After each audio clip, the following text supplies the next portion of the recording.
Now we're back. Goo, I couldn't wait. We sat down. We were talking for hours. Just jokes. We literally just sat down, dude. And I'm back. I'm happy. You're back. Sugar back. Goo back. We're all back, dude. And you may think I just did, but I didn't. I'm just excited to be here. I missed you. I don't care if it's GAY. I missed you, Goo. I missed you.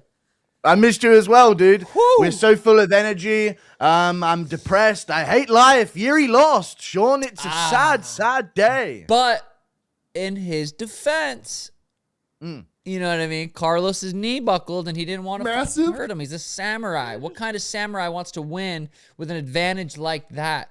So did he really lose, Goo? Did he really? It's just going to be one of those things. I kind of feel like the fight didn't even happen, really. Like, it kind of just...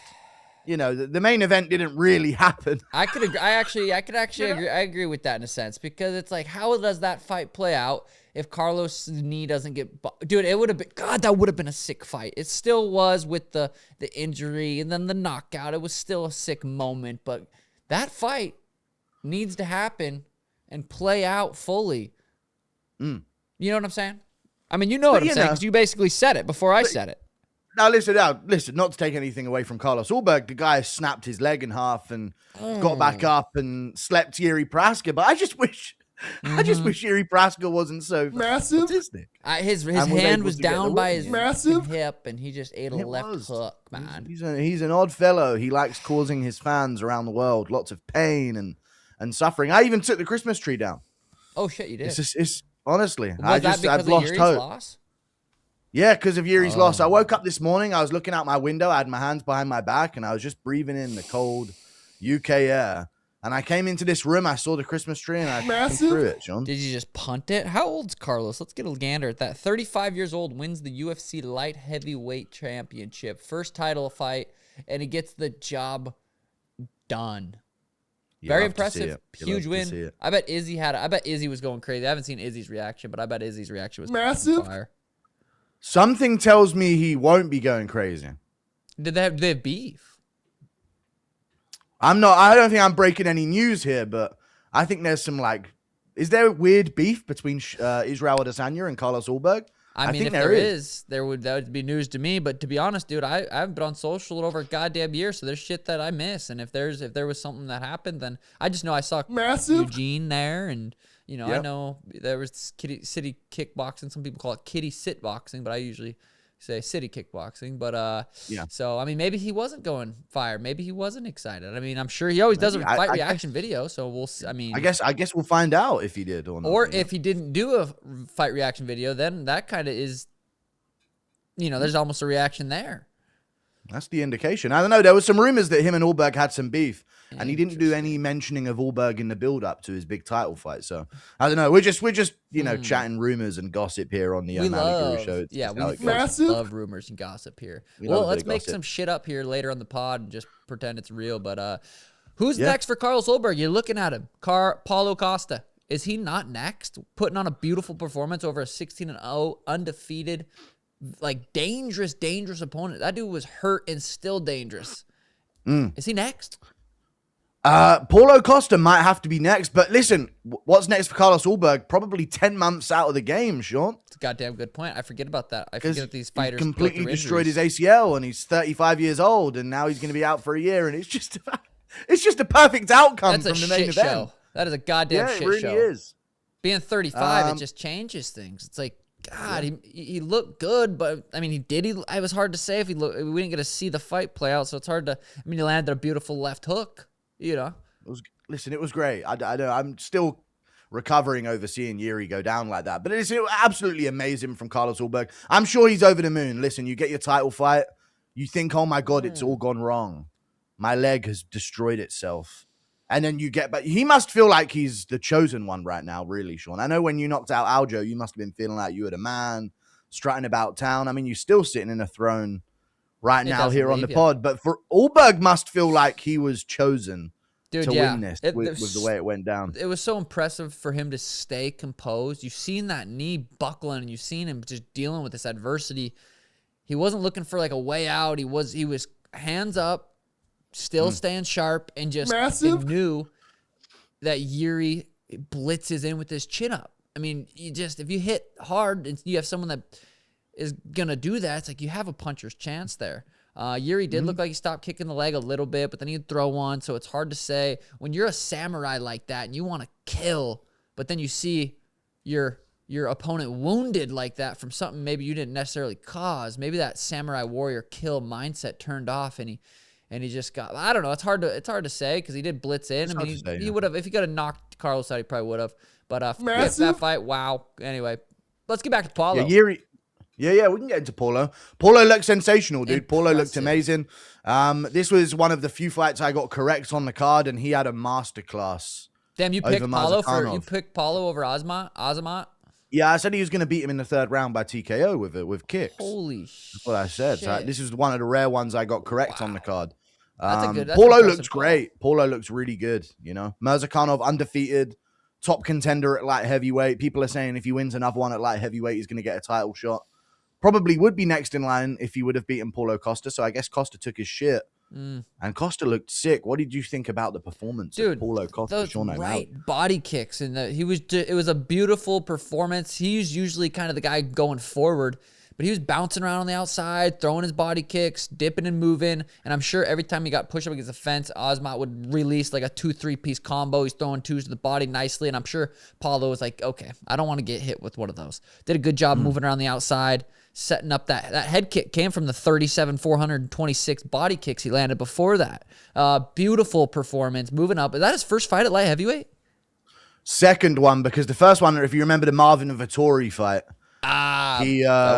he showed up 20 pounds overweight and said that's a you problem to Marvin Vettori, and then they fought at light heavyweight. That was the big conundrum there. That happened from Paulo Costa. Dude, that looks like his weight class though. God damn it, he looked good. Yeah, he looked good. This was his first time planned for light heavyweight, right? Where he actually looked like he was prepared for this one. But that's lighter man's skill, Sean. That's the current trend in the UFC. These lighter guys that are a bit big for their division, moving up, taking all of that fundamental skill with them, and just putting on some great performances. You know, we've got Pereira moving up to heavyweight soon. I'm sure we'll get into that later, maybe. Oh, we will. I don't know if we've already spoken about it, but yeah, Paulo Costa looked great, dude. The body kicks. And listen, he was saying the whole build-up, this fat guy, fat Russian guy. That's what he was saying about Aljamain the entire build-up. And it is true. Like, Aljamain is like a chubby old man at light heavyweight. And I think that's where Paulo's confidence came from to even take the match up in the first place, because he had no fear. He was just blasting body kicks like a fucking madman. Yeah. And then boom. No, it was beautiful. That Aljamain, I never heard of him, never watched him. First time I seen him was on one of the, I didn't even watch that many, count embedded. I watched one episode of Embedded and I seen him hitting mitts and moving around. I was like, oh, this motherfucker's legit. You can just tell by the way he was, the shit he was throwing, just basic stuff, but moving around, boom, boom, boom, hitting some good stuff. And that was a impressive performance, Paulo Costa. You see how we're going in order this time? We're starting with the shit that people want to hear. Oh, this is... You live and you learn. We're getting better and better every show, Sean. I took notes. I grabbed the notes. I said, Goo is fucking absolutely right. You can't bounce around like a goddamn ADHD fucking crackhead baby. So we're going in order. And next is Josh Hokit, who I had no fucking idea who he was until probably 2 or 3 days ago. I'm looking on YouTube, kind of looking for some UFC stuff. And I see this guy with a fucking American headband, and I'm seeing him, stuff him. He's going crazy at the press conference. I was like, what the fuck? This guy's, I was like entertained, but almost kind of secondhand embarrassment. I was like, it's kind of good, but it's also not. But it's like, all right, who the fuck is he? He's 30 pounds under, less than Curtis Blaydes, who Curtis Blaydes is legit experience, legit skill set, a legit heavyweight. And this Josh Hokit, let's see what he's about. I had no idea. Josh Hokit now you do. Is fighting on the fucking White House card now. Jesus Christ. Yeah. Speaking of ADHD crackhead babies, Josh Hokit is a nutcase out there, dude. Bro, Middle finger in Curtis Blaydes' face, teeing off with combinations. I actually think, Sean, I'm going to make a crazy statement here on the show. I think this was top 3 at least greatest fights of all time. Absolutely insane fight. I know recency bias exists, but I've never seen a fight where they've got after it and stayed after it as much as they did in this one. They just non-stop threw punches at each other. No, it was Josh came out with a lot of energy in the first few minutes. And in the heavyweight division, you come out with that kind of energy, someone either goes to sleep or the fight is boring for the next 13 minutes. This fight, entertained for 15 minutes straight. Josh barely could stand on his legs at the end of the first round, walking forward, giving him the middle finger, boom, eating punches. Curtis Blaydes just has a goddamn chin on him. That lisp must just help him absorb punches. Okay. Somehow he intercepts the power of the punches with his lisp abilities, apparently. Yeah, that's actually scientifically proven. Yes. We're only talking about the scientific stuff here on the channel here. Of course. But Josh Hokit, man, he looked great. I was actually surprised that he didn't get knocked out here because Blaydes has 30 pounds on him. Yeah. You know? There was many things I was surprised by. His chin to eat those shots when Blaydes was like catching him with a 1-1-2. Yep. Because he wasn't like in stance prepared to take it. He was kind of like wobbling around all over the place, just getting his head pinged back. And then Blaydes, I was surprised by Blaydes' conditioning. Yes. Because he's 265 pounds and he kept a crazy pace. It was literally survival. Like those guys were both redlining their heart rate. That was pure heart from both those guys. Yes, they both came in pretty good shape, but there's nothing that prepares you for that. That Hokit throws he was doing like a slip 2-1-2, like throwing some real good, legitimate boxing combos. And they were landing dink, dink, dink on Curtis. And then a couple times, Curtis, easy double legs. I mean, Hokit was literally, like you said, kind of just like walking forward. And he got dumped on his back a couple times, ended up working up. Pure gut and heart performance. Do you know who got bonuses? I'm hoping he did. They had to have got fight of the night. Had to have. Yeah, they both got fight of the night. Good. I think Blaydes, I think I've seen this on Twitter. He got his win bonus as well. And if not, he definitely should have. And then Hokit got performance of the night bonus as well as the fight he got 200 racks extra. Yeah, 200K extra. Holy shit, bro. And that's really big for him because this was his third UFC fight, so he's probably making about 50K to fight Blaydes. So that's big pay for him. I bet he was making, third UFC fight, if he's on a contract, 10-10, 12-12, 14. He probably made less than, he probably made 30K for that fight. Yeah. And then gets the extra 200. Maybe. Let's go. That's fucking sweet. Good for him. And he's on the fucking White House card. Donald Trump says, Dana, where's Derek Lewis? We've got to have him. We got to bring Josh Hokit under the card. We did him here. You're good. That's good. That's good. He wanted. He said, "What?" I think he asked about Derek Lewis, right? He says Derek Lewis on the card. Yeah. God, that's gonna be. He loves Derek Lewis. That could be a bad. That could be a. I don't know. Josh is gonna come forward, and if Derek lands anything, I feel like he could knock Josh out. I think, especially after a war like that as well. Good point. I mean, we only got 9 weeks left until the fight, so it's like Josh. God, but you can't turn that down. You can't say no. I'm not gonna be ready. You get ready, or you get as ready as fucking possible. You're fighting on the goddamn White House card, which is $1 million bonus crypto on the line. Some life-changing money for some folks. Crazy stuff. Yeah. Apparently, they asked Josh Hokit backstage. They had like the ambulance ready to take him to hospital, and they asked him just before they sent him to hospital, like, "Do you want to fight Derek Lewis on the White House?" And he just went, "Yeah, sure. God. I'll take it." So, dude, he's just on a momentum right now. A year ago, no one knew this guy. A year ago, fucking 3 days ago, did you know Josh Hokit before this fight week? Yeah, he's been doing cringy shit in the build-up of fights. But this was the first time it was on main card of a pay-per-view. He fought some heavyweight chubsters outside the rankings, but this was his first big reveal to the audience of MMA. But yeah, like he wasn't even in the UFC like a year ago, I don't think. So I wonder I wonder if more people are going to kind of take this. It takes nuts. It takes balls to go out there and be like, all right, I'm going to act a fucking fool. What was most impressive other than the performance was him memorizing his post-fight speech on the mic. I was like, God damn, how do you fucking remember that? That's insane. Yeah. You had the one where you were saying, Dominic Cruz is ducking me. Far Brant, wait. You had one of them where you remembered it a little bit. No, I remember the whole thing. He has a whole poem written out. Yeah, that was impressive. I can't tell if he's behind or if he's like super smart. I think it's a mixture of both. Yeah. He's just so special that he's a genius. That is true. Maybe the way, like a Rain Man type of situation. Yeah. Speaking of performance bonuses, incredible fights, let's move on down the list. We got Dominic Reyes versus Johnny Walker. 17 punches thrown by both guys in 15 minutes. Goddamn absolute barn burner. What was your thoughts on that sick fight? honestly nearly knocked my beanie off watching it live, Sean. It was absolutely insane. I believe I was out there bobbing and weaving. Oh, I just couldn't. I was flinching watching that fight live. It was insane, dude.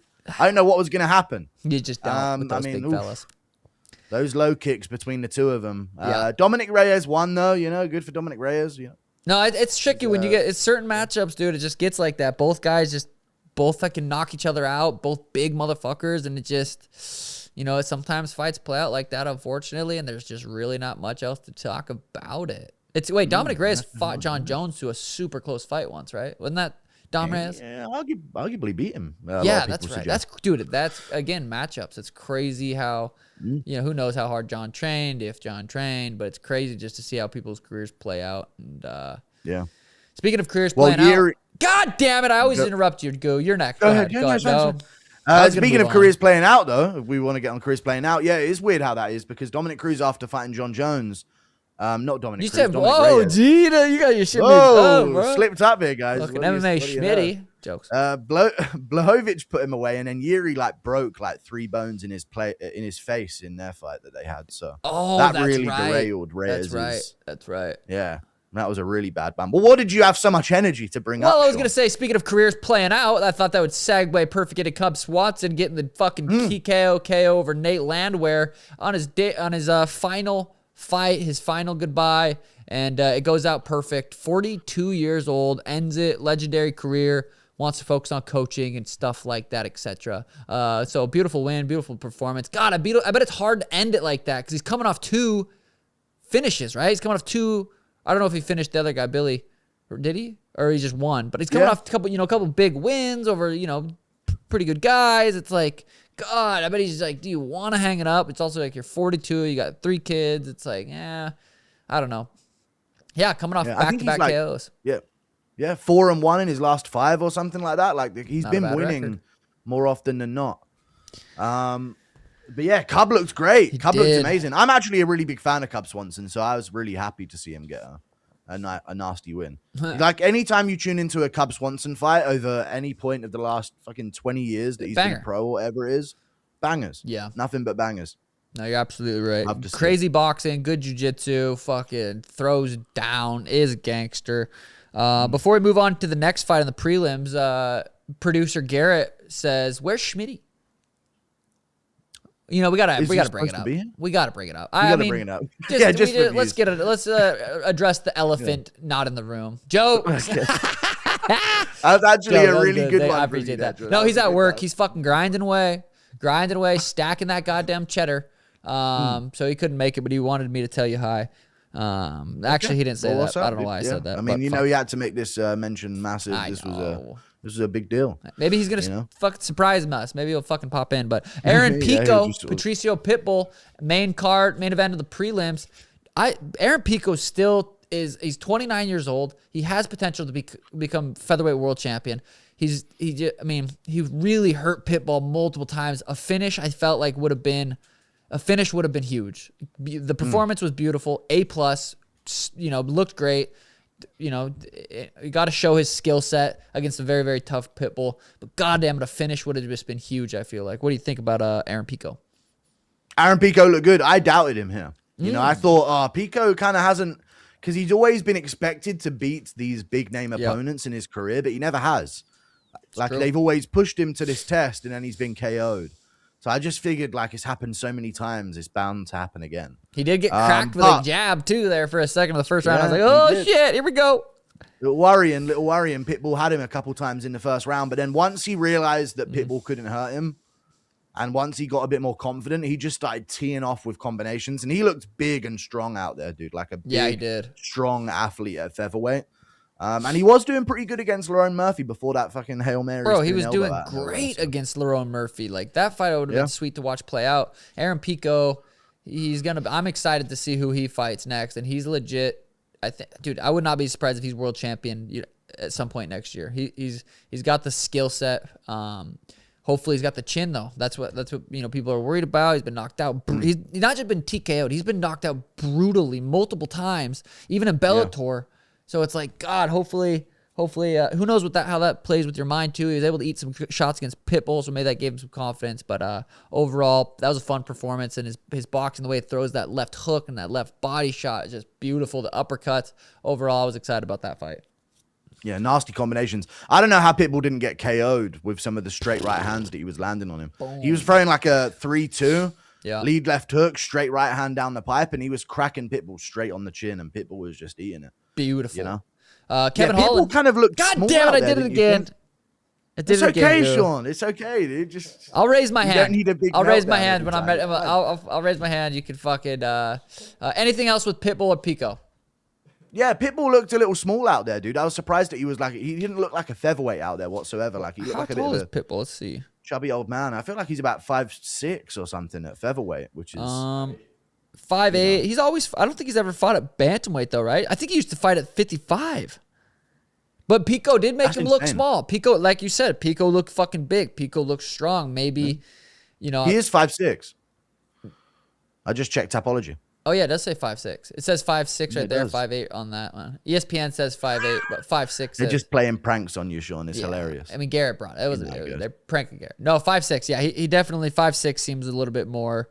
He does. Yeah, he did seem a little bit smaller. Which nothing wrong with being 5'6". Yeah, no problem with that, Cejudo. Don't come at us for anything. 5'6" is goddamn.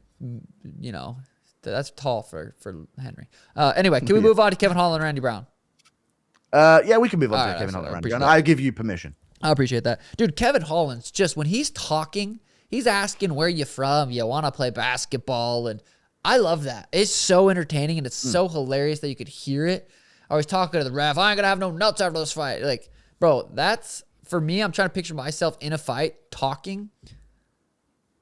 Like, it just seems so, I can't even imagine it because I feel like I'm so in this different world. Like, I feel like I'm in a completely different fucking universe when I'm in there.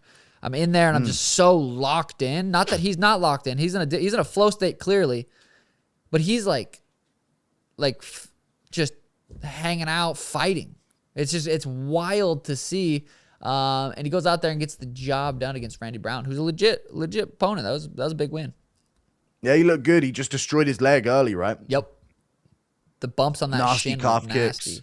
And that's been a problem with Randy Brown. And I think that might be the problem with the lanky build in general with the skinny calves is you ain't got much to defend on that calf kick. And Holland just ran out there and slammed it a couple of times, and that was it. Randy Brown was kind of done after that. He nearly had him in a sub, though. Dude, I was surprised that Randy Brown survived it. That was tight. Kevin's finished some good motherfuckers with that, and he just survived and fought it, and that was impressive defense to be able to survive that. We're kind of running. I mean, we got Gamrot versus Esteban. Gamrot, he's always in some fun fights. Gamrot. He's always in some fun fights. He goes out there and beats Esteban.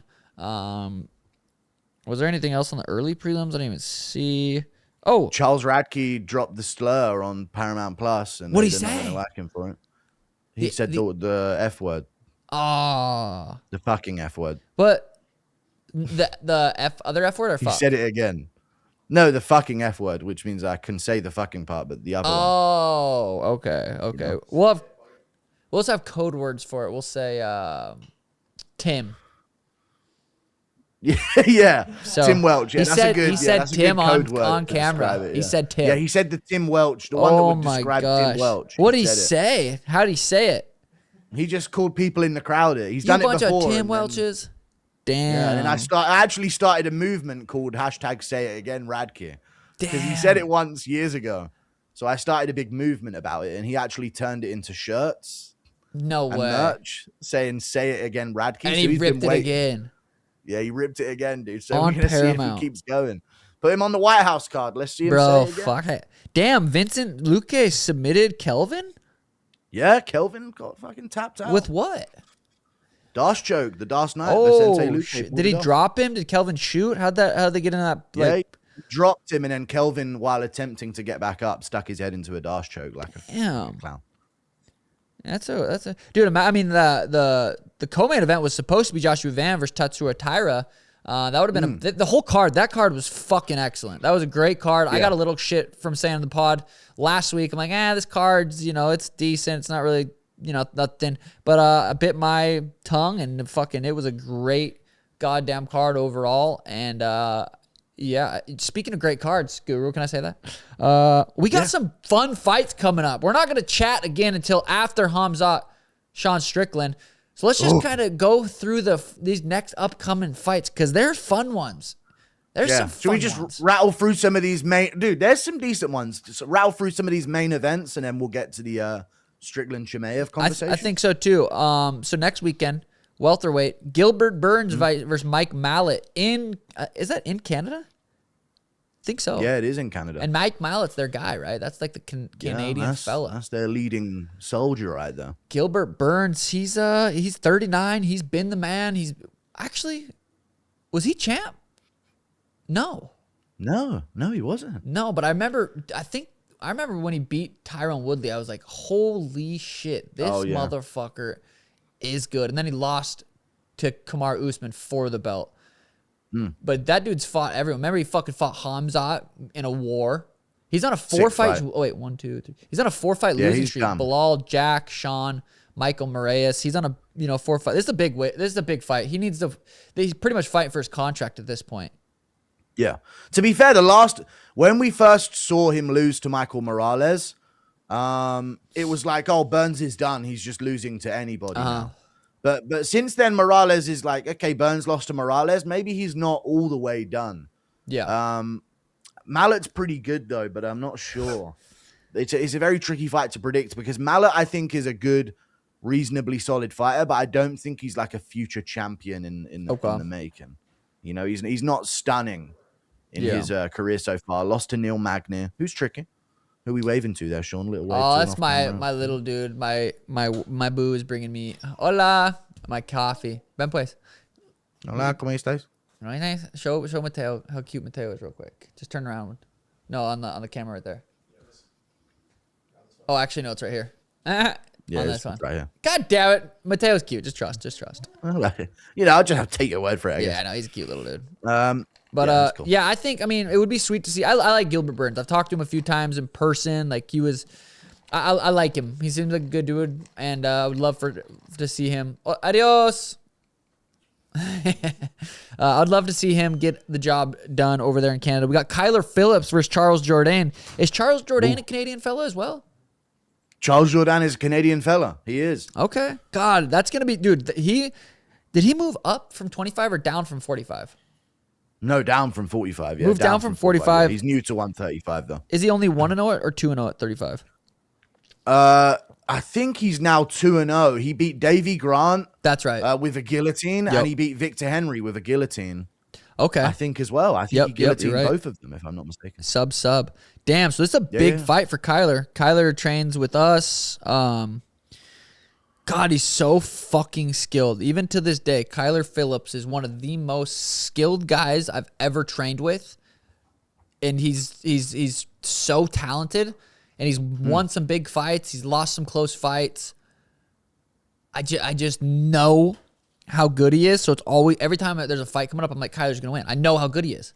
So if Kyler shows up, but Charles Jourdain's fucking good too. I wasn't super familiar with him, but that David Grant fight was fun. That made me a fan of him. I was like, God, that was a sick performance. But obviously I'm going with my boy Kyler.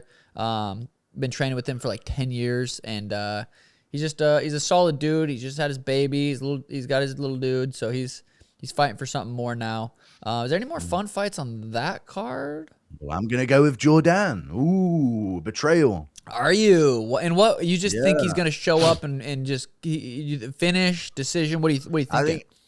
I'm thinking if he can survive some like dangerous early first round moments with Phillips, who's very good, then maybe he can pull it off as the fight goes on, because Phillips is so explosive and dynamic. Yeah, sometimes he slows down just a tad.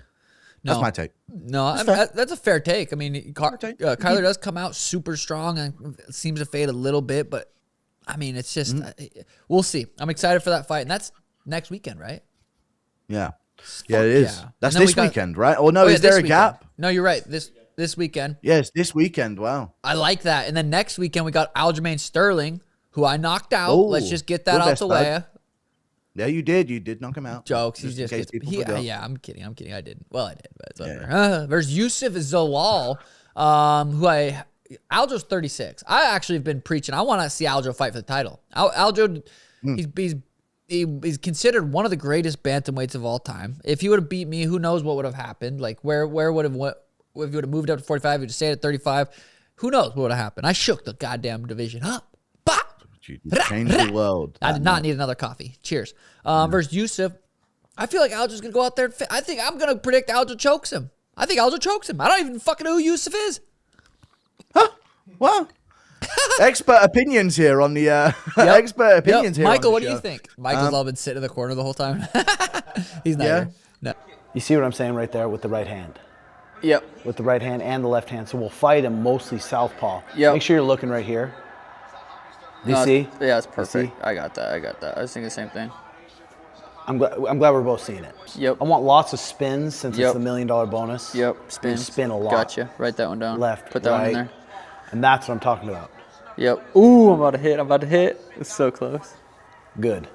All right, fellas, download the app PrizePicks. Use code Suga, put $5 and instantly get $50 whether you win or lose. More or less simple as that. Download it and let's get back into this fire podcast. All right. Aljamain Sterling probably is going to win this fight, to be honest with you. If I had to give like an early... I mean, I might change my mind. Who knows? Nope. But Aljo's very good. Aljo's extremely good, and he's a good grappler, and it's in the Apex, small cage. Oh, it Tough is to in the get away. Apex, huh? Yeah. And Zalal's like a rangy, keep you at distance striker. He's actually Okay. developed a decent submission game himself, but not to the level of Aljo, I would assume. So it's going to be hard for him to do his keep at range style in the Apex, I think. So I'll probably be going with Aljo. Yeah, I think that's a great bet. Then we have a huge co-main event: Norma Demont versus Jocelyn Edwards. Is that really the Cheeks co-main? ahoy. Yeah. Welcome to the UFC in 2026, buddy. We're nothing but the best. Well, you got Alexander Hernandez versus Rafa Garcia. That'll probably be a pretty sweet fight. David Grant versus Juan Adrian. I'm not familiar with these guys. Montel Jackson versus Hani Barcelos. That'll be a good bantamweight scrap Oh, there. Barcelos is good. Yeah, that'll be a good fight. It's kind of it for that card. And then back to back weekends though. You got some pretty fucking fire main events. You got Carlos Prates versus Jack Della Maddalena. Oh. I don't know I don't even know what to think about that one. That one, someone's getting put away. Where's that I'm one at? worried Where's the for my boy location of that? JDM. Do you know? That's in Perth, Australia. So That's it's in that big old cage, huh? That's in his hometown. It's in gonna Perth. be absolutely fucking incredible. Yeah, we can break Fucking this down electric. in an Aussie accent if we want. Yeah, we might as well if they're gonna be over there down under. Yeah, I'm worried that Carlos Prates might get a KO. Damn, you're thinking it might KO Jack Della, eh? Yeah, maybe. He's got a solid shot of doing so, but Jack's pretty technical. I'm not sure. I don't know what accent you left. You went from fucking Aussie to fucking. I thought I was doing a decent job of it. Though. Yeah, Benil Dariush versus Killian Sal. What the fuck? Salkilt? Salkild. He's missing vowels in his name, but that's okay. He's missed a couple. Well, he's got a couple, but Benil, 36 years old. The motherfucker's. I feel like he fights a lot. The bro's always fighting. Yeah, he's graying from it all, dude. Oh my God! Tai Tuivasa's on the card. Shut the fuck back. up. Oh, Shut the fuck up. The man himself is back, dude. Get the fuck out of here. Is that a 6-fight losing streak? He's still, dude. He's got some dirt on him. I think he knows some secrets. Bro, is that a 6-fight losing streak? I don't know if it is. Is it really a 6-fight losing streak? There's no way he was 15-3 at one point. Bro, that's a 6-fight losing streak. Hold on now. Lost to Gon, lost to Sergey, Volkov, Marcin, Rosenstruck, Teixeira. Yeah. Yep. Bro, you are looking at a 6-fight losing streak. But he's fighting from Tai 4-2. Tuivasa. He's fighting a guy who's 4-2. Wow, and they've really done him a favor there. I mean, how do you not like Ty? Get him on the card. Even if he fucking loses, throw him on one more. Yeah, just keep it going. Let's just keep it going with Ty. We got to break records. What was Tony's record? 7? Yeah, Tony made 7, but he was like a former interim champ and one of the greatest in the division. Ty is, but listen, Ty knocked down Cyril Gahn once upon a time, dude. He had his highs. Exactly. Okay, if he would have finished Cyril Gahn, it would have been John Jones versus Tai Tuivasa at MSG. Holy fuck. Tony Ferguson has an 8-fight losing streak in the UFC. Oh, wow. So Ty's got a couple more to go if he wants to break that. Tim Elliott on the card. Tim Elliott versus Steve Urquhart. That's all, dude. Steve's fun to watch. So is Tim, though. Tim's fun to watch, and he had that crazy story where he was going to get married to somebody, and then she fucked his friend at the wedding or some shit, right? Did I see that someday? Yeah. That is. Let's just use that to promote the fight, I guess. Yeah, he had a situation. Yeah, let's just gossip again, dude. Let's skip it. You know what? Fuck it. We're not gonna talk about that. Steve Ersic, he's also got a list. It was actually another UFC fighter that did it as well, dude. Crazy. It was a crazy story, dude. It was another UFC fighter, huh? Yeah, it was Kevin Kroom, allegedly. I'm not familiar with that one. That guy. Yeah, no one is really. He's a bit of a loser. Well, Tim Elliott's still going strong. You tell him, Tim. You know you're still out here doing your thing. Still out there fucking ripping ciggies. Yeah. Okay, now we can move on to the UFC 328, which is going to be in New Jersey. Yes. Which is going to be probably where I have to go for the press conference. And I think I bitched about that last time. Maybe not. And I think I bitched about it sometime, but I just don't like flying, man. I have to fly all the way to goddamn East Coast. Hopefully not. But you have to go for a press conference? You're doing like a early White House press conference? I'm assuming they will. I feel like every time I've had a big fight coming up, we either fucking fly somewhere to go do a press conference. And I mean, ideally we don't got to, but you know what? I mean, you might have accidentally broke news here on the show. Well, I haven't been told shit. I'm just assuming. Did you see there was actually something that Dana White said on Aiden Ross's stream? I don't know if you saw Dana White on Aiden Ross's stream. But he said that they are not going to do the Paramount face-offs. Oh, okay. Yep. I did see they're that. not doing it for CHIMAEV Strickland. They're not it doesn't take a fucking rocket science to figure that one out. Yeah. They shouldn't do that. Strickland won't be able to help himself, and CHIMAEV will attack him if he says anything, I reckon. Yeah, I know. God, dude, that fight. Yeah. I did see Dana said they stepped up security. They are. Yep. I mean, that's gonna be a wild. I mean, I might be there for the fucking press conference. I might fucking be there. I'm surprised. Guest appearance, you might make it massive. Oh, I should bring Schmitty. But dude, that card's pretty fun. What do you think? I mean, I know this is kind of far out, KHAMZAT. Your opinion could change, but 15-0 versus Sean Strickland. They've fought basically in practice. They've been both, have talked about their training. And how do you see this fight, just for fun, play out?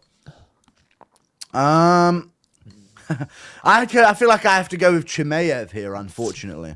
Strickland's a really good grappler, but it's just fucking levels annoying how good CHIMAEV is at wrestling, dude. It's fucking pathetic. And also, I feel like CHIMAEV has I feel like you need to be a guy who can stuff the takedowns, but then also have the power to just put out CHIMAEV on the feet. Yeah. And Strickland's very good, and he did get a finish in his last fight, which was impressive. Yeah. But I don't know. I just feel like CHIMAEV's going to have too much ability to coast if he doesn't get his way in some of the rounds. Like if it gets to round 4 and 5 and he can't get his takedowns as much, he can just kind of float around a bit with Strickland on the feet compared to like someone else. So. Interesting. Strickland can wrestle though, dude. He's always in his wrestling outfit. He's got good grappling. So listen, I'm hoping and praying for a Strickland win, but I don't know if it's gonna happen. God, yeah, it's hard to say. I feel like I just want to say, KHAMZAT's gonna win. He's gonna take him down. He's gonna, whether he holds him down or beats, ground and pound or finds a submission. But part of me's like, it's 25 minutes. Strickland's got a crazy gas tank, but we've never really seen. His gas tank's so good, but it's never been, at least that I can remember, been tested in a sense to where he is getting taken down and having to work his way up. And then he gets taken down again and have to work his way up because that shit's fucking exhausting. Like that's the most exciting thing. Like when I fought Merab the second time, in that third round, he took me down. I got up like 4 or 5 times, and it's just exhausting to keep getting back up. And it affects your striking, makes you second guess things. Yeah, so I'm curious, but I would love to see fucking KHAMZAT take down Strickland, just get back up and bring it to KHAMZAT and just be a war. But if anyone's gonna be able to do it, it's gonna be a guy like Sean Strickland. So it is hard to say. I do feel like KHAMZAT has a higher probability to win, but Sean Strickland, if anyone's going to be able to fucking somehow say fuck it and beat him, it's going to be him. But we'll wait and see. That'd be awesome, though. Imagine Strickland, you start noticing it. Round 2, 3, starts stuffing the takedowns. He's keeping CHIMAEV to the body. CHIMAEV, he doesn't like it, he's looking a bit off. He's bleeding a little bit. Strickland's walking him down. Come on, KHAMZAT. You never know how these weigh-ins are these weight cuts, too. KHAMZAT's a big motherfucker. Hasn't fought in a while. Just seems like he's fucking huge. You never know how these weight cuts go, the rehydration goes. And that all plays into it. You never know how their fight camps are going. Someone could be dealing with an injury. Speaking of, Joshua Van, Tatsuro Taira got moved from last card to this main card. Undisclosed injury, which is weird because I was in the elevator with Joshua Van, actually. Random as hell in Vegas when Tommy fight. I actually want to talk about that too. Yes. But yeah, when Tommy fought and Joshua was in the elevator, I don't know. He just seemed fine. I mean, it didn't seem like he was injured, but you never know. It could be his hand, it could be his foot, it could be something. But let's talk about Tommy fight real quick before I know we're about. I've done a good job, but I gotta have an 80. I gotta fucking freak out for a little bit. Tommy fight, dude. Great segue. First time cornering was a chaotic fight. Tommy, we knew this kid was gonna be pretty tough. And Tom, it's funny. People are like, God, I'm sick of the Russians. I'm sick of the wrestlers. And then you get someone like Tommy who comes in there and fucking street fights, a technical-ish street fight, and you still have people bitching, oh, it looks sloppy. It's like, what do you guys want? You know what I mean? It's like, if it's too technical, the fights aren't going to play out like that. If it's too technical, sometimes you get a Johnny Walker, fucking Dominic Reyes fight. How do you bitch about Tommy going in there, just throwing bombs, and he got the first round finish over a pretty tough guy. Like the kid, he was wasn't top 10, top 15 guy, but he's a pretty tough guy. It's his UFC debut. He goes in there, gets the $100,000 bonus, talks his shit, backed it up, and I think it's fun. It's exciting for the UFC to have guys like that instead of these fucking boring ass wrestlers. So it's like you guys, MMA fans, got to pick. You guys want a boring wrestler or you want a motherfucking gangster? What do you guys pick? What do you think? Thoughts? And not just boring ass wrestlers, but boring ass like non-shit talking, non-confident, non-fight promoting. Like he said he was going to go out there and get a first round TKO. Now I do think, listen, if the argument is, does that version of Tommy McMillen that fought that same way, does he beat the champ right now? Obviously not, but he's young in his career. He's coming up. And he won his UFC debut in spectacular fashion. I thought it was an easy first round TKO from him. He broke the guy down. He fought the guy in his fight, in Zacchini's style of fight, and he broke him there. It's a small cage too. It's like you gotta that kid was coming forward.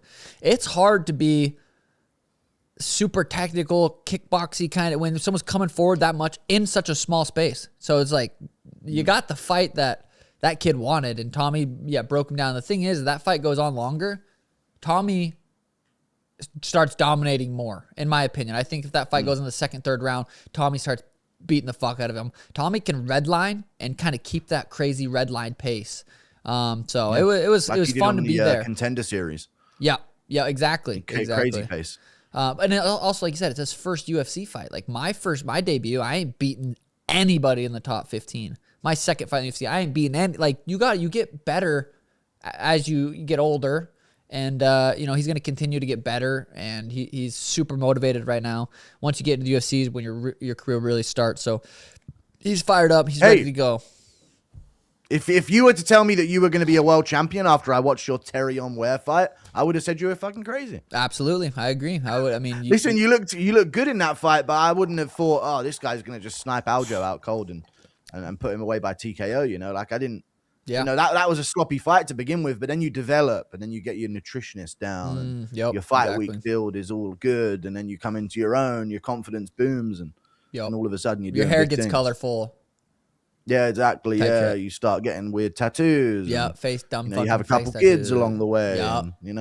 Yeah, pink Lamborghinis. Everyone does it. Yeah. It's the process that every fighter goes through. You get Anyway, Joshua Van, Tatsuro Taira. This is a fun fight for the flyweight division. Joshua Van's a gangster. You just watch him fight, you just think gangster. Tatsuro Taira, I've only watched him fight a couple times. One of them being Brandon.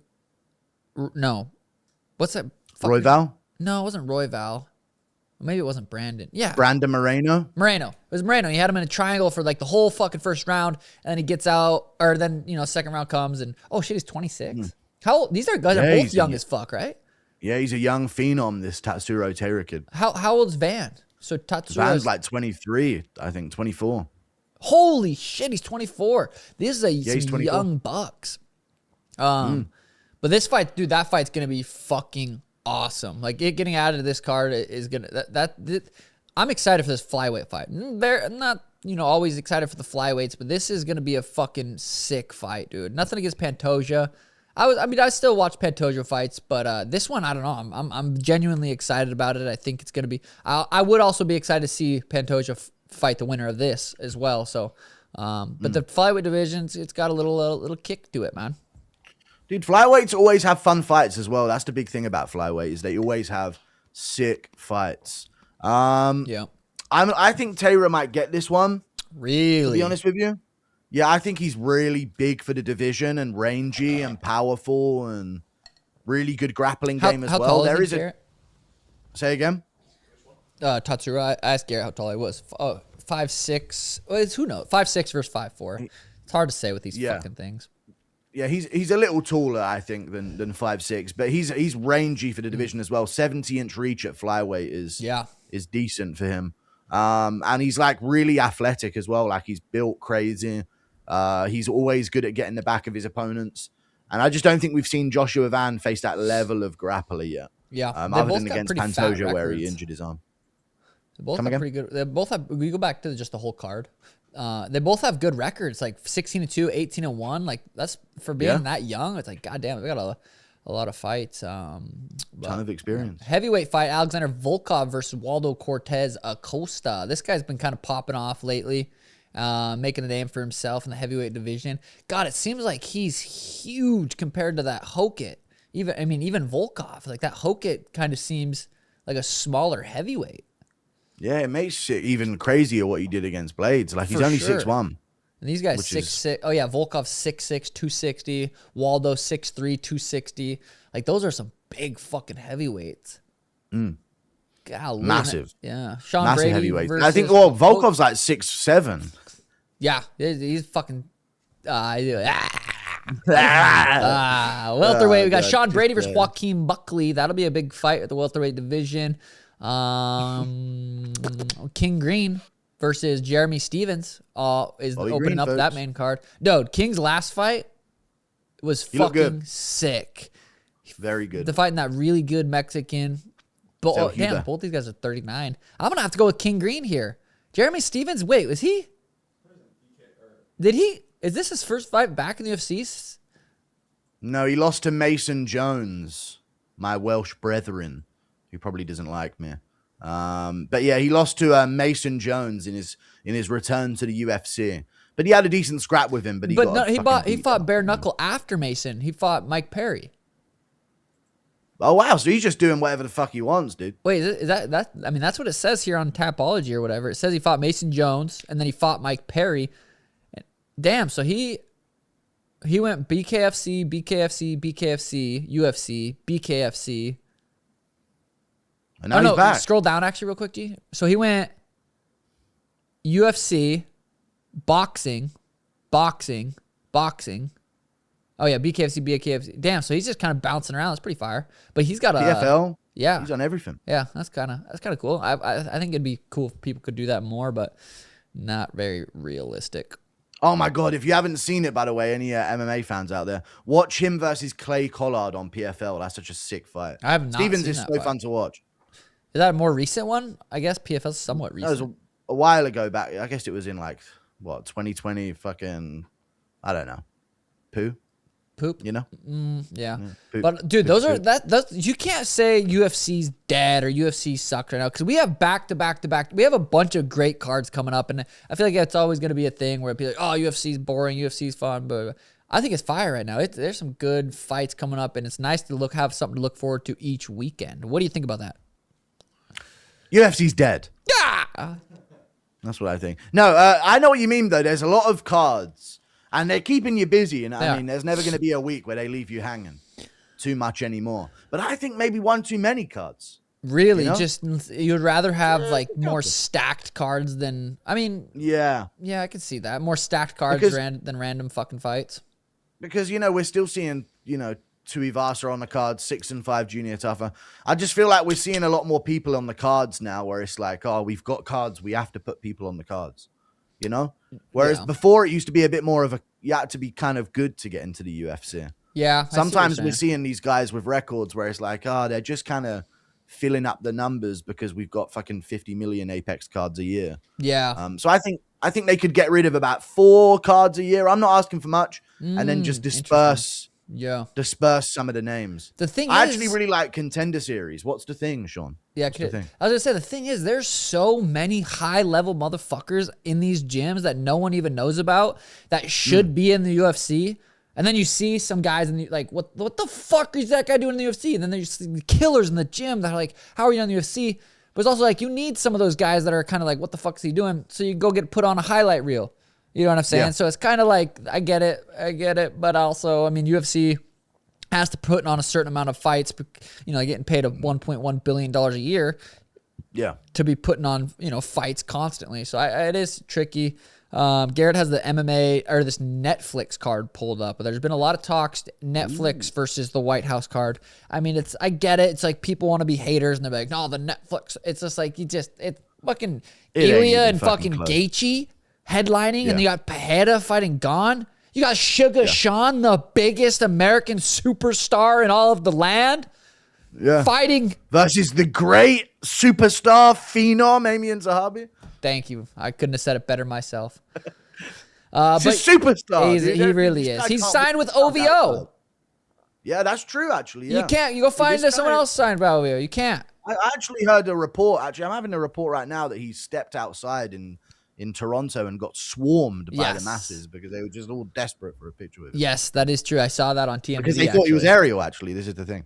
Oh, is that what it was? I mean, that makes sense. That's actually what it is, yeah. Some sort of trickle-down fame from the great Ariel Helwani, of course. Yeah, good old Ariel. He did text me. He said, hey, I talked to Eamon. I told him I'm not biased, but I'm actually hella going for you, Suga. He said Eamon's a Tim Welch. So I'm going for you, brother. Oh, wow, dude. Yeah. Dropping slurs area. Yeah, he did. He said in the I DMs, know. Crazy. Pull up that Netflix card again real quick, G. We got Ronda Rousey versus Gina Carano. Absolute banger woman's fight. The fight that everyone wanted that they didn't know they wanted. It's Gina Sexy Carano versus Ronda Sexy Rousey. And who's going to be the more sexy winner? What do you think? Gina's hot. She is. But Rousey should win, right? Just based on how I would assume focused they've been as of recently. But Carano's hotter, so who really wins? I know. I honestly don't. I have zero idea what Gina Carano is like. I've never seen a fight. I have no idea. I know she's kind of like a legend in the women's space and like was like one of the first.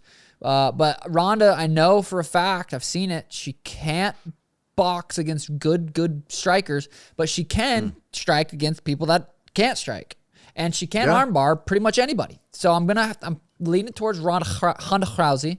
I think she's gonna get a finish. I think she's gonna get a armbar, and I think it's gonna be cool. But let's be honest, Sean. You look at that card. This ain't beating the White House card, man. Everybody needs to shut their mouths. I mean, the fight that I'm looking forward to the most, which everyone probably will agree, is Nate Diaz versus Mike Perry, and we can't. It's almost like you can't believe it's 5 rounds. You can't believe it's happening outside the UFC.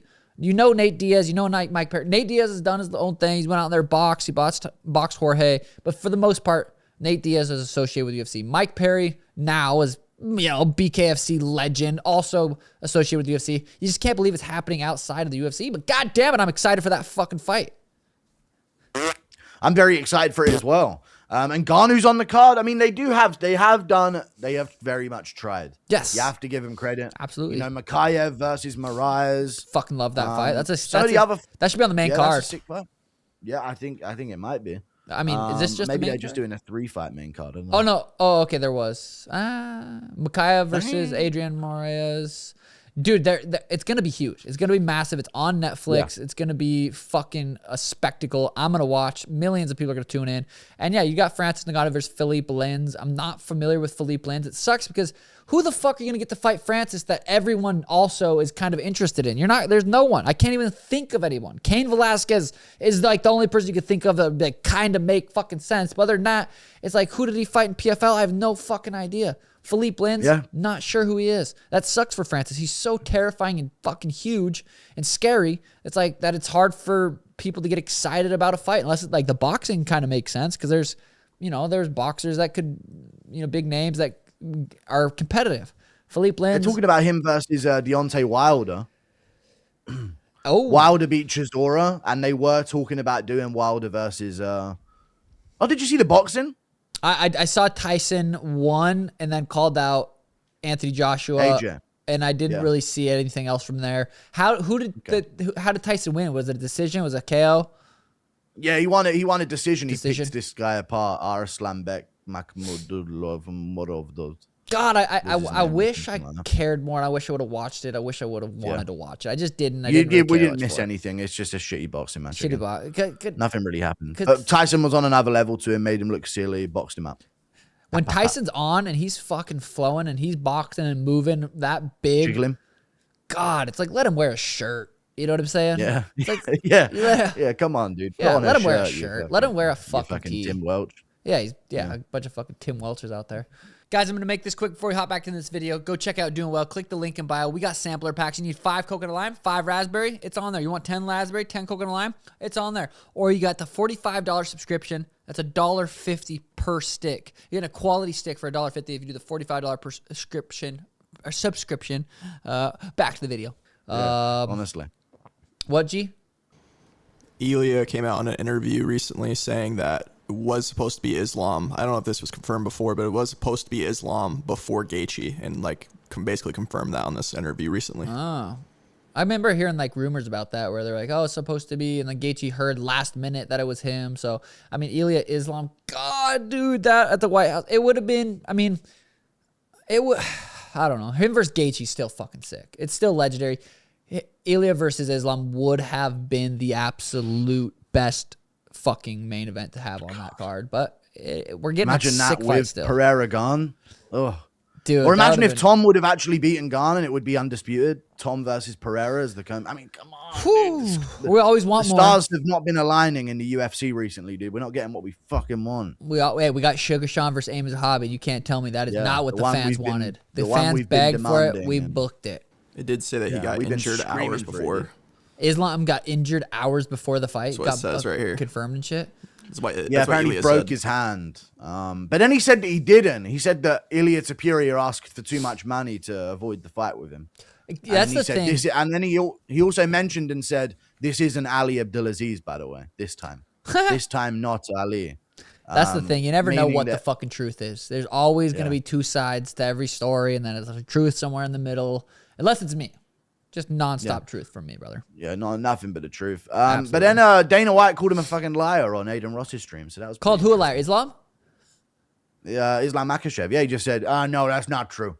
Not true at all about Ilya ducking him or something. So what do you think it about would seem Dana? that it is Makhachev's injury. What do you think about Dana in the last few this year? I mean, I'm going into the year, people are like, God, Dana's kind of like, I mean, we talked about it last pod, but it seems like they when they released fights a couple weeks ago, maybe a month ago or so, Dana sat down and they did a whole thing. There was B-roll and he was excited about the fights and there was like that was good. I liked that. I felt like it was good. But then you got Dana. It's like, is Hunter gonna take over? Is someone else gonna take over? How long is Dana gonna be around?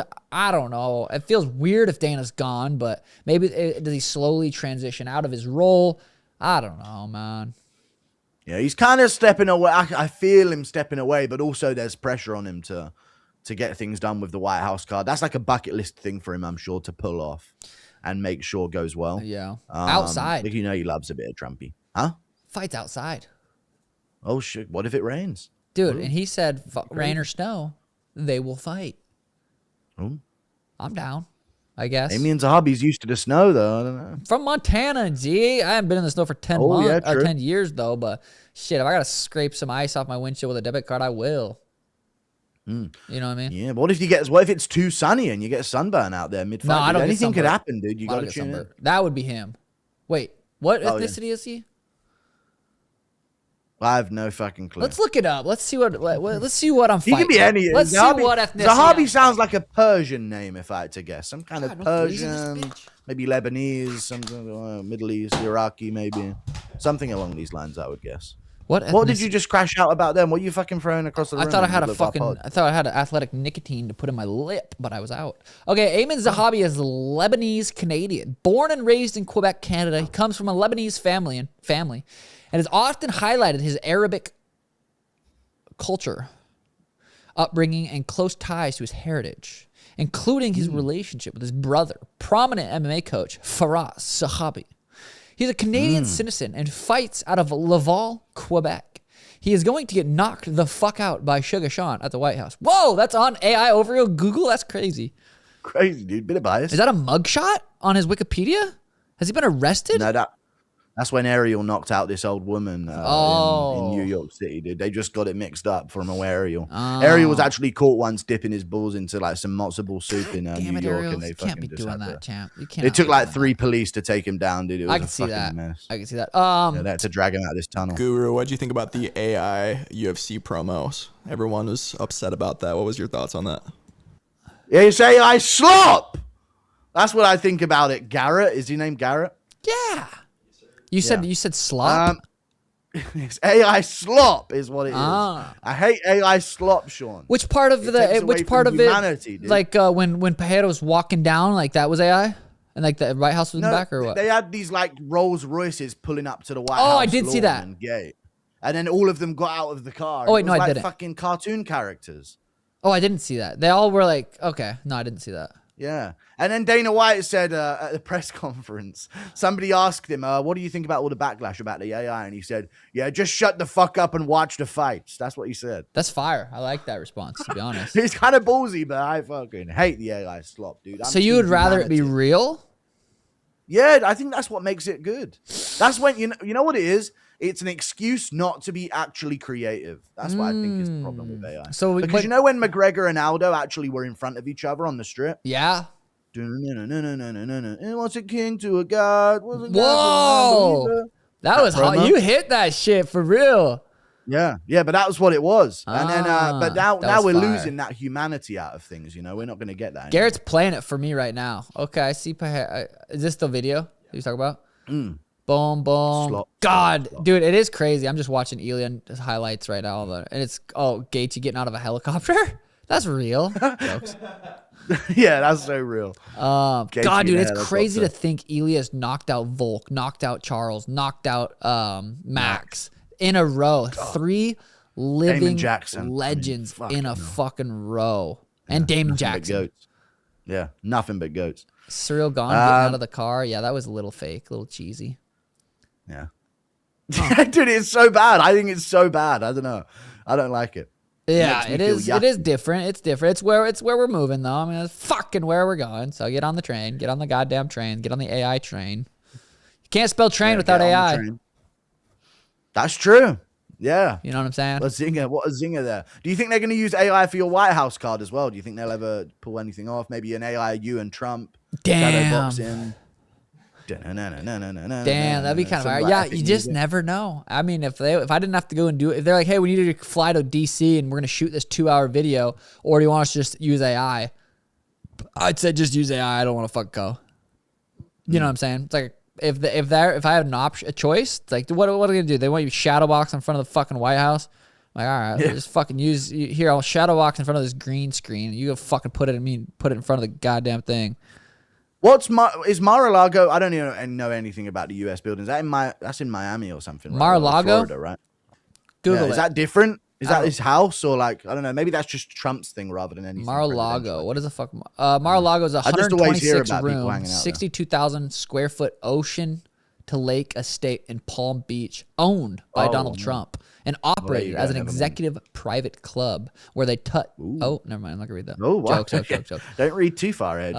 No, but I didn't. Yeah, Mar-a-Lago is just. You'll be off the card if you keep reading. Sean. Nope, cut it. You'll be careful. Not there. Yee. Yep, we get.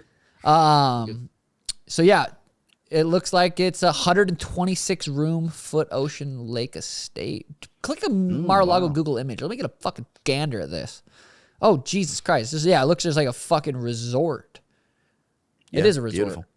Absolutely beautiful. Trump's $1 billion. It's worth $1 billion. So, wow. Well, I mean, we talked a little bit about it. The $1 million crypto bonus. God damn it, dude. That's going to be fucking hard to get.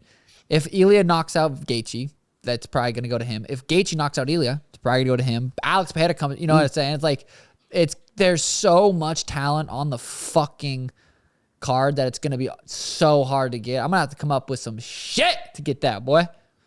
In crypto? Crypto.com is offering a $1 million CRO crypto bonus pool for the historic UFC Freedom 250 event at the White House. What's CRO? 1 million. I think that's Crypto.com's currency. Like Oh. it's their crypto coin. Oh, well, that's butt cheeks. Is that how much? I wonder if I fucking don't even know what that is. I mean, I'd still take it, I guess. 1 million of anything's kind of cool. You invested in the old Bitcoin? I do have a lot of Bitcoin. I am down hella there's thousands, 6 figures down in the dumps. But you know what? You don't invest what you're not willing to lose. So I'm not worried about it. You know, and I'm just gonna hold it, and hopefully it fucking skyrockets to the moon, and I can retire and have my kids be set. Kids. Yeah, kids. How many kids you got now, Sean? Just What we- two, what- man. what we Just at? 2 little Just two? Mexicans. Un Planned niño, on a un niño. No third planned as of now. Mateo's he'll be a year in May. He'll be a year next month. So, you know, I like when this stage from like 0 to 4. It's hard to have a kid in between there, just because it requires so much attention, and you'd want to give that individual baby so much attention. It'd be hard to have another one. Like it'd be hard to have a newborn in between that. So I really enjoy this phase right now. He's, you know, adios, hola. He's like learning this so much stuff right now. He's got 2 teeth popping through the bottom of his gums, and it's just so fucking cute. And I enjoy it. It's a great time. And, you know, I think everybody should be, not everybody should be a dad, but everyone's goal eventually, I think, you know, get to a position where you can have a family, because there's something about having kids. It's just in our genes. It's in our fucking DNA to reproduce, to fucking coded to nut make it happen. inside vaginas. You know, that's the heartwarming way of saying it, I guess. Yes, sex. That's how we do it. That's how we reproduce. And god damn it, does it go through my mind every once in a while. Any other current events that we could cover here before the end? Garrett, any fucking clues? Any ideas? Any great? Nope. Curtis Blaydes suffered a fractured orbital bone. Fuck. He's fucked. With kids, are you been going on any dates? Any women Oh in Guru's god, life? Tim just called in. He wants to know what's your morning routine. Any dates, bud? No. Any dates, dry bud? spell over here, dude. Dude, have you ever played pickleball? Fuck your dates, dude. You're on a dry spell. It's okay. You ever played pickleball? Yes, thank God we don't have to talk about our love life. Right, pickleball, yeah, dude. I haven't played it before, but I used to be a wicked badminton player, and I'm not gay. But I used to be a wicked badminton player way back when. Bro, I'm telling you, do you have a pickleball court close to you, or like a fucking thing, or what do you guys do over there? Yeah, I would. Not close. I'm a bit in the middle of nowhere, but definitely they'll have some in like the town areas. You gotta just go play, man. It is so fucking addicting. I'm obsessed with pickleball. And it's even being a big fella like yourself, you play duos, you don't gotta move around too much. You get a little fucking ADHD crackhead like myself, I'll fucking run around that court all day. Get a little nimble with it. Get a little at nimble the pickle with dojo. It. God, yeah, pickle dojo. We're down a couple 100,000, just going absolute under, and it's not good, man. Not good. Business is not booming. I seen you did your plan. MMA trivia, right, on your YouTube channel. That's been going pretty well. Yes, those are doing very well. People really enjoyed those. They were fun to make, fun to do. We don't have any more in the chamber, but we do have a make me laugh video in the chamber that we're cooking up. That went pretty well. It went, I would say, about, out of 10, being perfect. What did it say? It was like 7.5, maybe an 8. Like, it went good for our first one.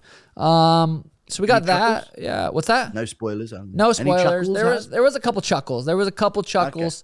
Schmitty was on. Schmitty didn't laugh once, or did he? I won't tell you guys. He did crash out a little bit because we weren't allowed to smoke weed inside the building. So I just rented like a studio. And Schmidt fucking like $500 for a couple hours or something like that. Okay, I said how mature of Schmidt. Oh, they said how much is it? I'm like, crash out. No, he didn't fully way, crash out. He just asked if we could smoke in between each person that walked out. I'm like, Schmidt, no, we can't fucking take. And it got to him a little bit, but he's busy. He's a busy guy, man. Busy dude. Yeah, you got any plans to fucking go fishing anytime soon, man? Yeah, I wanted to go fishing with like Tom Aspinall's dad or something. That'd be like a fun twist. I could see that being a good video.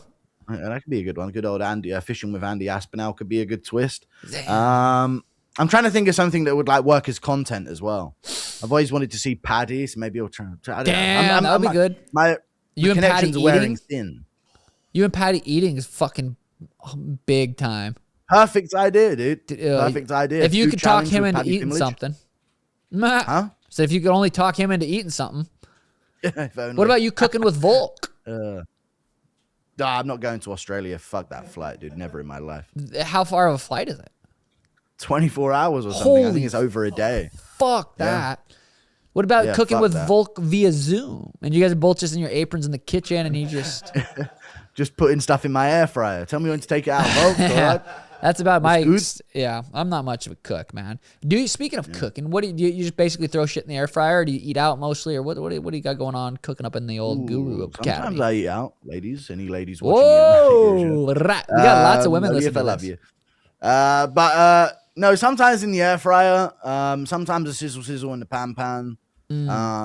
Sometimes a little eat out situation. It depends. Sometimes I'm feeling a little bit, main character energy. I'll go and enjoy a restaurant meal alone. Sometimes that's good energy. Sometimes Connor Ben's fought. Fuck, you're eating anymore. I'm over it. Connor Ben's fought. Did you know that? Connor Ben, dude, big name.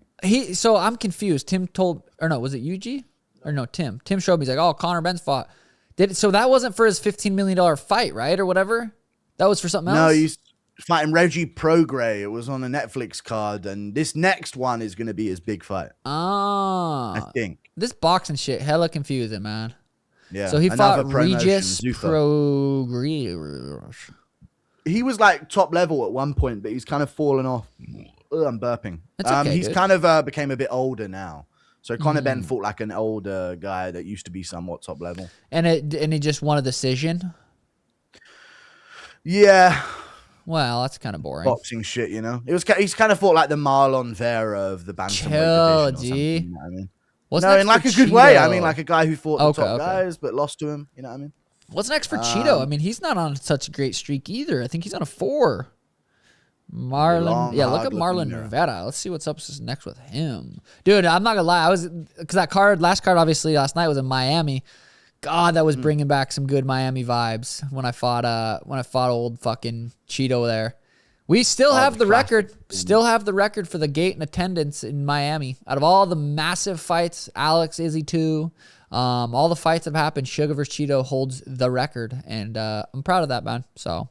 Yeah, that event didn't sell out too well in Miami this last one. Did you see the reports of that? No, Garrett told me. He said they had like a tough time selling that fight. Which I mean, Yuri's he's a pretty big star. Carlos is kind of coming to his own, not super familiar. So I'm not surprised that it wasn't really like a crazy sellout, fucking record breaking, show.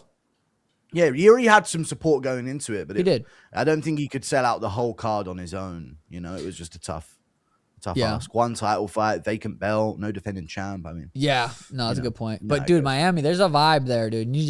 Maybe I associate it with when I went there and had such a good time. But I'm like, God, dude, Miami's it's such a great place to hold a fight. I've been to Miami. Oh yeah, that's right. You have the Mamacitas.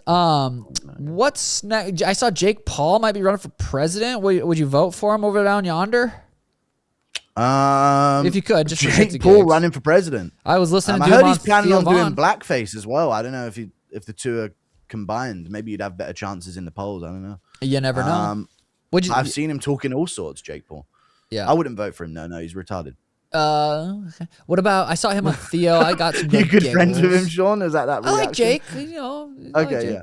But I actually don't mind Jake, but he is too dumb to be president, I think. I feel like everybody's a little bit too dumb to be president. And I don't know. Who knows? Hopefully, I mean, Rogan always talks about AI being fucking running the government and shit. So who knows what the fuck. Rogan's lost his soul, dude. What are you talking about? AI running the government? Dude, he's on the side of machines. I don't know. I literally I listen to Rogan to get all my news. So pretty much anything I know is from JRE. True. But he said, who would you have as president if you could choose anyone? Anybody as president, I would pick Jocko. Just came to mind. I'd say Jocko. Congratulations, brother. You're president. Taxes going up. Good. Regroup. Is that guy, Jocko Willink? Is that who you're talking about? Yeah, but he says taxes go up. Never mind. He just, his quotes when he tells you to deal with things. Good. Yeah. You have to readjust your mindset on things. Oil prices high. Good. Regroup and transform, dude. He's a great guy. Yeah, Willink but if taxes go up, I'd probably fucking skip him and say, let's redo it. I have no clue who should be president, dude. Maybe no one should be president. We should just all live on a farm like Bryce. Dude, I mean, and me. I live on a farm, dude. I'm not very good at it. You got farming going on. Any chickens? Any cows? Any llamas? I got eggs. We got chickens. That's about it. That's about all that's useful over here. We got We got some tomatoes. See, Colby Covington officially filed a lawsuit against Jorge Masvidal for 50 grand, and including his loss of earnings and in damage to his Rolex. Huh. Took a while. This was a long time ago, though, right? No, he just filed it. This was posted on April 2nd. I wonder why that took so long. I mean, if It happened a long time ago. Him getting jumped. Interesting. Fuck that. I don't know. But what was the thing? I was gonna say there's some good RAF matches coming up. I'm pretty sure.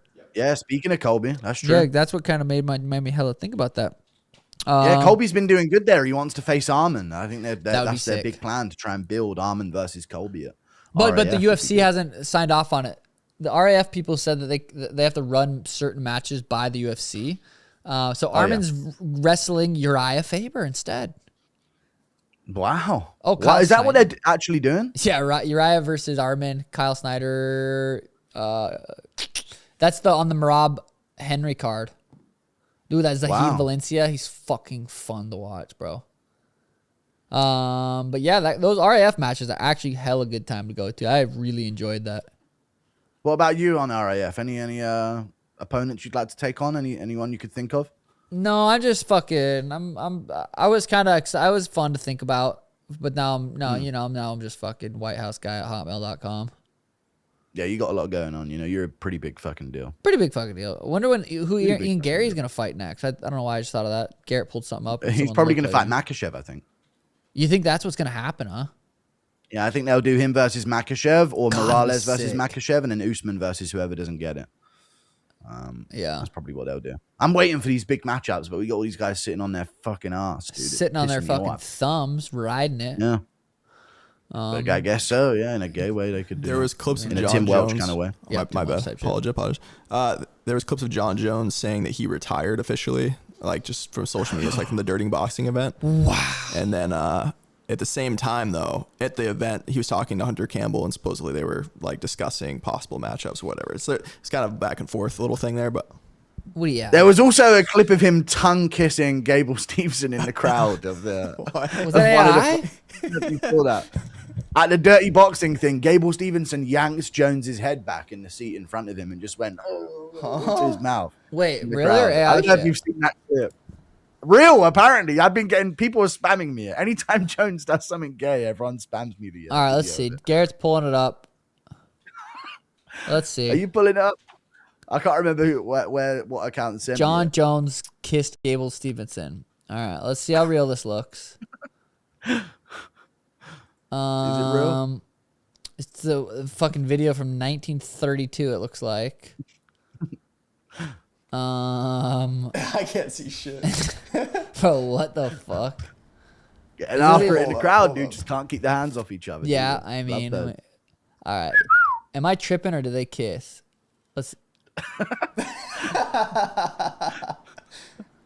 Oh. You tell me, dude.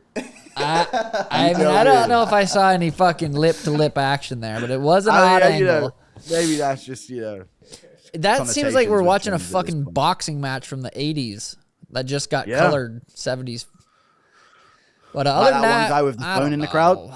Yeah, I mean, after these fucking big fights, nothing more than I look forward to. I can't even sleep. I sat in this chair, been in this chair for 6 hours waiting for this goddamn moment. And I'm just Really? We should have done it earlier. I haven't slept at all since the fight. Oh shit! Actually, I actually was really emotional after Yuri's loss. Really emotional after Yuri's loss. It was a bad time for me.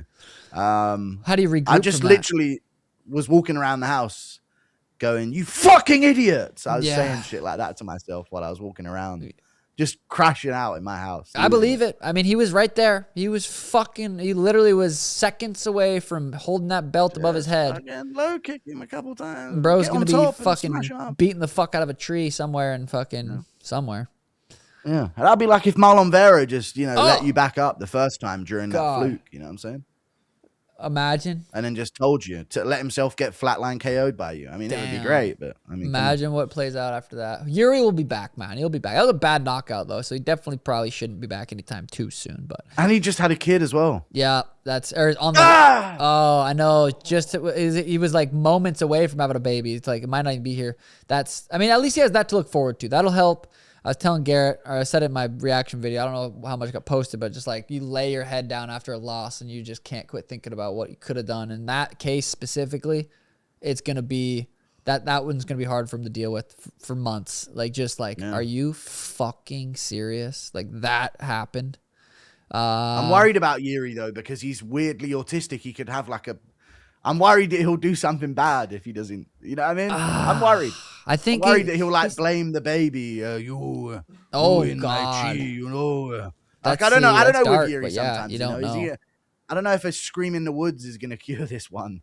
Fuck, maybe just Because when you don't win and you're doing the Jiri Praska shit of punching a tree in the wood, you're just a fucking retard in the woods. But if you're winning, then you're a goddamn samurai god. But if you win, you're the coolest guy ever. But then if you lose, you're like just some fucking schizophrenic maniac in the woods. That's a good point. There's a fine line.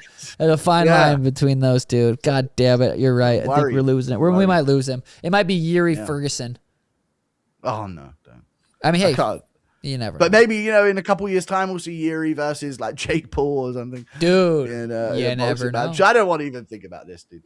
You never know. But all right, Jiri versus Sketch. Let's fucking wrap it up. I got absolutely nothing to do today, but I'm running out of shit to say, and my ADHD. I'm just trying to, you know what I mean. I think we had a good pod, dude. Hour 20 minutes. Great pod. And then next time we do it, we'll fucking be talking about Sean Strickland, KHAMZAT. We'll be getting the reaction to that, which is going to be crazy. Oof. I can't wait for that one. But that's going to be a banger. We got some good fights in between. Hope you guys enjoyed. We're doing this every fucking numbered event. We're getting on here. We're sitting here. We're talking. And we'll see you guys. We're having a great time. 4 or 5 weeks. Guru, you're the fucking man. Appreciate you, brother. You too, bud. Us. Us. Us. At it. Keep it. But all right, we're good.